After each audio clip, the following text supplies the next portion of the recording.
అందరికీ నమస్కారం అండి. మన కాకినాడ శ్రీ మల్లాడి సత్యలింగ నాయకర్ గొప్ప దాత, మహాదాత, విజయదాత అండి.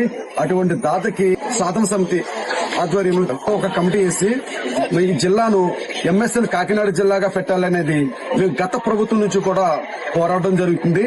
ఇప్పుడు కూడా ఈ ప్రభుత్వం కూడా ఈ మహానీయుడికి కాకినాడ జిల్లాను ఎంఎస్ఎల్ కాకినాడ జిల్లాగా పేరు పెడతారని మేము చాలా ఎదురు చూస్తున్నాము.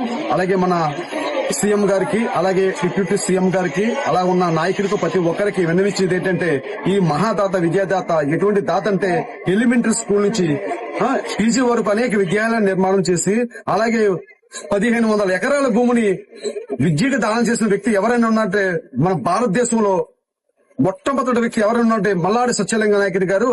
అటువంటి మహానీయుడికి గవర్నమెంట్ గుర్తించేది ఏంటంటే, ఈ మహానీయుడికి కాకినాడ జిల్లాను మల్లాడి సత్యలింగ నాయకుడి గారి పేరు పెట్టాలి. పేరు వచ్చే వరకు పూర్వ విద్యార్థులు అవ్వచ్చు, కులాల అతీతంగా ఈ మహానీయుడికి పేరు పెట్టే వరకు కథం తొక్కాలని మనస్ఫూర్తిగా కోరుకుంటున్నాము. అలాగే మన కాకినాడ దగ్గరలో ఉప్పలంక వై జంక్షన్ లో రేపు 14వ తారీఖు అండి ఉదయం 9 గంటలకి బహిరంగ సభ జరుగుతుంది.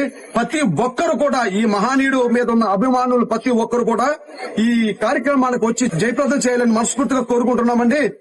నెక్స్ట్ గవర్నమెంట్ కూడా ఈ మహానీయుడికి పేరు ఎంఎస్ఎల్ కాకినాడ జిల్లా పేరు పెడతారని మనస్ఫూర్తిగా మేము ఎదురు చూస్తున్నాం. ఈ కార్యక్రమంలో విజయవంతం చేయాలని, ఈ మహానీయుడు రుణం తీర్చుకోవాలని, ఈ కాకినాడ జిల్లా ఎంఎస్ఎల్ కాకినాడ జిల్లా మనం చూడాలని ప్రతి ఒక్కరికి నమస్కరించి వేడుకుంటున్నటువంటి మహాదాతకి మనం ఇచ్చేది ఒక్క పేరే. దయచి ప్రతి ఒక్కరు కూడా రేపు ఈ కార్యక్రమానికి ప్రతి ఒక్కరు రావాలని మనస్ఫూర్తిగా కోరుకుంటున్నామండి. మల్లాడి సత్యలింగ నాయకుడి గారి పేరును, మల్లాడి సత్యలింగ నాయకుడి గారి పేరును, మల్లాడి సత్యలింగ నాయకుడి గారి పేరును